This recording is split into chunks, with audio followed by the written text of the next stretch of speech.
हर्ष जो है हमारे साथ जुड़ते हैं।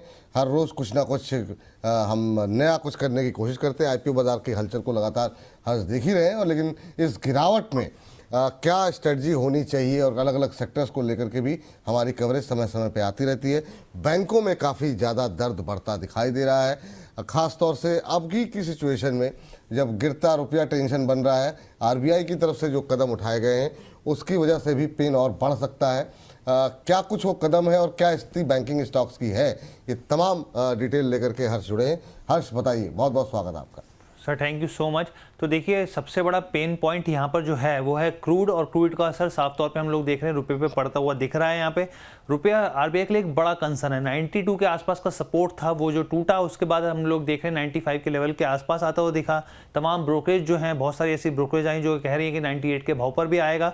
और इसी बीच आरबीआई ने सीधा इंटरवेंशन ना करते हुए इनडायरेक्टली एक इंटरवेंशन, एक निर्देश दिया बैंकों को लेकर, और इसका इम्पैक्ट जो है आज हम लोग देख रहे हैं। बैंक निफ्टी किस तरीके से पूरी तरीके से क्रैश हो गया, जिसका इम्पैक्ट कहा जा रहा है, बहुत सारे एक्सपर्ट्स ये भी करें 49,000 के लेवल पे भी आता हुआ दिख सकता है यहाँ पर। तो देखिए आरबीआई ने किया क्या है वो सबसे पहले समझाते हैं। सबसे पहली प्लेट लेकर आते हैं यहाँ पे। आप ये देखिए जो फॉरेक्स में बेसिकली जो पोजीशन है, यहाँ पर आरबीआई की तरफ से कहा गया कि जो बैंक हैं अपनी पोजीशन को वो $100 मिलियन तक करें, करीब $10 करोड़ के आसपास अपनी पोजीशन को लिमिट तय करें यहाँ पर। अब आप देखिए इससे क्या होगा, इसकी एक टाइमिंग भी दे रखी है भाई, 10 अप्रैल तक आपको तमाम तरह की चीज़ें जो है नियमों का पालन करना है, अपनी पोजीशन को यहाँ पे सेट ऑफ करना है यहाँ पे। अब बैंकों ने क्या किया, अपने जो बड़े डॉलर जो उनकी जो पोजीशन थी वो लॉन्ग लेकर चल रहे थे, क्योंकि जिस तरह की तेजी थी वो लॉन्ग लेके चल रहे थे। अब उस पोजीशन को जो कम करनी पड़ेगी, डॉलर की जो बिक्री है वो बढ़ेगी, लेकिन पोजीशन जो है वो स्क्वायर ऑफ जो है वो होती हुई दिखेगी, जिसका इम्पैक्ट देखने को मिलेगा यहाँ पर आगे। ये जो कदम है ऑनशोर यानी कि घरेलू और विदेशी बाजारों में साफ तौर पे जो ऑफशोर है उसके आर्बिट्राज को कम करता हुआ दिखेगा, और एनडीएफ जो स्प्रेड्स होते हैं वो घटेंगे, सट्टेबाजी कम हो गया। अब जो एनडीएफ स्प्रेड्स क्या होते हैं बेसिकली वो मैं अगली प्लेट में आपको समझा देता हूँ। यहाँ पे आप ये देखिए पोजीशन जो कम होगी, ऑफशोर जो है मार्केट पोजीशन घटती हुई दिखेगी।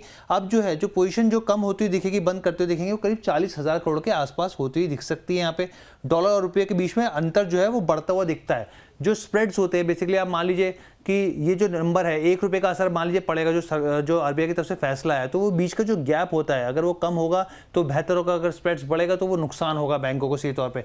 और एक आकलन किया है, मार्क टू मार्केट का जो लॉस है बैंकों को 4,000 करोड़ रोज के हिसाब से हो रहा है, और इसी खबर मतलब जिस जो फैसला है इसके हिसाब से रोज के हिसाब से आकलन किया जा रहा है यहाँ पे। अब जो मार्च महीना जो चल रहा है यहाँ पे आखिरी एंडिंग चल रही है, यहाँ पे फाइनेंशियल ईयर चल रहा है, आखिरी हफ्ता है, तो इसका इम्पैक्ट जो है वो इस क्वार्टर के हिसाब से जो है वो आता हुआ दिखेगा, बैलेंस शीट पर सीधा असर पड़ेगा, और इसीलिए जो पेन है वो बहुत ज़्यादा बढ़ता हुआ दिख रहा है, और जो लॉस है साफ तौर पे दिख रहा है। लेकिन अपने दर्शकों को मैं बता दूं यहाँ पर कि बहुत सारे एक्सपर्ट्स का ये भी मानना है यहाँ पर कि जब तक ऑयल जो है वो एक स्टेबल स्थिति में नहीं आएगा, भले ही कुछ समय के लिए सपोर्ट आरबीआई के फैसले का मिल जाए, लेकिन लॉन्ग टर्म का सपोर्ट नहीं मिलेगा यहाँ पे रुपये को, उसमें दबाव जो है वो बढ़ता हुआ दिखेगा। अब ऐसे में स्टॉक्स की बात कर लेते हैं। यहाँ पे कौन कौन से स्टॉक्स हैं, देखिए 14 इंडेक्स का जो 14 स्टॉक्स का इंडेक्स है निफ्टी बैंक का, वो हम लोग लेके आए हैं, और ऊपर से लेके जिस तरीके से गिरावट सबसे ज़्यादा देखने को मिली है यहाँ पे, सबसे ऊपर देखिए आईडीएफसी फर्स्ट बैंक है। हमने देखा यहाँ पे सरकार की तरफ से जो फैसले लिए थे बिडिंग को लेकर, लेकिन वो उस तरीके का रिस्पांस मिला नहीं। यहाँ पे 87 का 52 की खाई था, आज ये क्रैश होकर करीब 31% से ज़्यादा ये टूट गया है। येस बैंक की बात करते हैं यहाँ पे।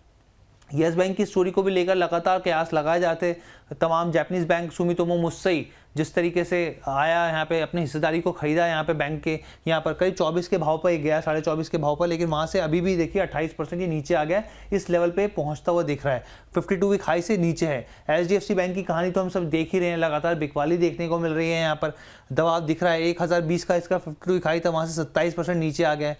पंजाब नेशनल बैंक की बात करें, 135 रुपये का भाव था, 24% क्रैश हो चुका है अपने 52 वीक हाई से।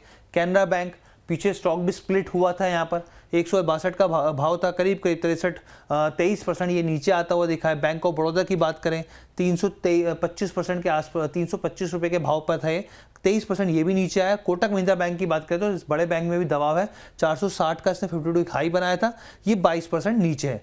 अगली प्लेट अगर आप बोलेंगे तो फिर मैं आगे इसके ऊपर बढ़ूंगा सर, ये आखिरी प्लेट होगी जो कि इसमें 7 स्टॉक्स और होंगे। जरा पहले दिखा देते हैं कि वहाँ पर क्या स्थिति देखने को मिल रही है। जरा पहली प्लेट लेके आ जाइए स्क्रीन पर स्टॉक्स की, और फिर जरा सर से पूछते हैं सर ये जो करेक्शन देखने को मिला, बड़े बड़े दिग्गज बैंकों में प्रेशर काफ़ी ज़्यादा बढ़ता हुआ दिखाई दे रहा है। एचडीएफसी बैंक हो, कैनरा बैंक हो, बैंक ऑफ बड़ौदा, सब 20-22%, 25%, 30% तक की गिरावट में है। इन 6-7 जो बैंक आपके स्क्रीन पर दिखाई दे रहे हैं, इनमें से कोई ऐसा बैंक है जो आपको अच्छा लग रहा हो, या अभी भी यहाँ से आप फर्दर डाउन साइड देख रहे हैं? देखिए विपुल जी, इसमें कोई डाउट नहीं है। अगर आपने अभी देखा हो, जब आप अभी बैंकों के बारे में पूछ रहे थे तो मैंने उसमें आप काफ़ी हद तक एक्सप्लेन किया, लेकिन बिल्कुल। चूंकि यहाँ पर बहुत बढ़िया रिपोर्ट लेकर आते हैं। पिछली बार जब रिपोर्ट लेकर आए थे तो आपको याद होगा कि लार्ज कैप के स्टॉक कौन से मिड कैप के में मिल रहे हैं या स्मॉल कैप तक पहुंच चुके हैं, उनमें क्या एंट्री करनी चाहिए। तो बहुत बहुत कॉन्ग्रेचुलेशन इस तरीके की रिपोर्ट बनाने के लिए। फिलहाल इससे बहुत अच्छी समरी बन जाती है, जैसे कि आपको यहाँ पर कुछ बैंकों को अवॉइड रखना चाहिए। पीएनबी अवॉइड कर सकते हैं, कैनरा बैंक अवॉइड कर सकते हैं, कोटक बैंक अवॉइड कर सकते हैं, यस बैंक तो बिल्कुल ही अवॉइड रखना चाहिए। बचता कौन है? आईडीएफसी फर्स्ट या फिर एचडीएफसी।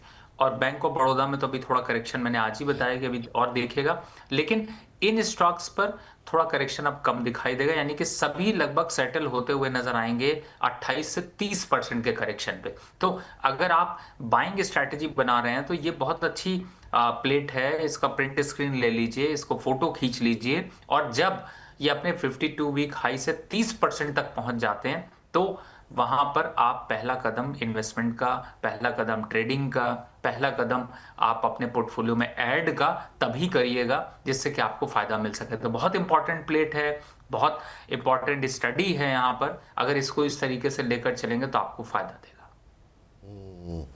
चलिए एक अगली प्लेट पे आ जाते हैं। हर्ष, अगली प्लेट पे जरा फटाफट, क्योंकि सर का टाइम भी हो गया, तो सर को जरा फटाफट उन स्टॉक्स के बारे में बताइए, फिर हम रवि जी से पूछते हैं। आगे इंडसइंड बैंक की बात करते हैं। करीब 968 के भाव का इसका 52 वीक हाई था, वहाँ से 21%, 21.5% टूटा हुआ है। एसबीआई पीछे नया 52 वीक हाई बनाया, काफ़ी ज़्यादा स्ट्रेंथ दिखाई। अब करीब 19%, करीब 20% ये नीचे आ गया है यहाँ से। एयू स्मॉल फाइनेंस बैंक की बात करें तो करीब 18.5%, 19% नीचे। आईसीआईसीआई मजबूत बैंक देखिए 1500 का इसका 52 हाई था, करीब 18% ये भी नीचे है। यूनियन बैंक की बात करें 205 का भाव, 18%, 18.5% ये नीचे। एक्सिस बैंक की बात करें 17.5%, 18% ये नीचे। और फेडरल बैंक, जो इन तमाम बैंकों के बीच में एक मजबूती दिखी तो वो है फेडरल बैंक, करीब 13.5%, ये भी नीचे अपने 52 वीक हाई से नीचे ट्रेड कर रहा है। सर इनमें कुछ अच्छा है क्या?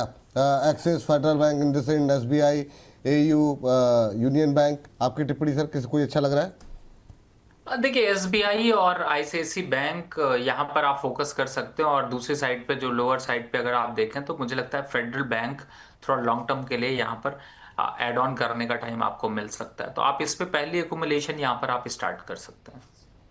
ठीक सर, चलिए तो ये बात हो गई बैंकिंग शेयरों को लेकर के। हर्ष, थैंक यू इतनी अच्छी रिपोर्ट लेकर के आने के लिए और समझाने के लिए कि आखिर में आज की इस बैंकिंग शेयरों की जो पिटाई हो रही है उसके पीछे वजह क्या है, किन शेयरों में कितनी बड़ी गिरावट रही है। और रवि सर, आपका भी बहुत बहुत धन्यवाद इतने सारे शेयरों पे डिटेल में बातचीत करने के लिए और इस गिरावट के माहौल में दर्शकों को सही मार्गदर्शन देने के लिए। डिस्क्लोजर आपकी तरफ से सर कोई? जिन भी स्टॉक्स की मैंने चर्चा करी है इसमें मेरी पर्सनल पोजीशन नहीं है, लेकिन मास्टर ट्रस्ट के जो क्लाइंट हैं उनको ऐसे सजेशंस गए हुए हैं। बहुत शानदार सर, बहुत बहुत शुक्रिया सर, बहुत बहुत धन्यवाद आपकी इस चर्चा में शामिल होने के लिए, अपना महत्वपूर्ण समय देने के लिए बहुत बहुत धन्यवाद आपका भी और हर्ष का भी।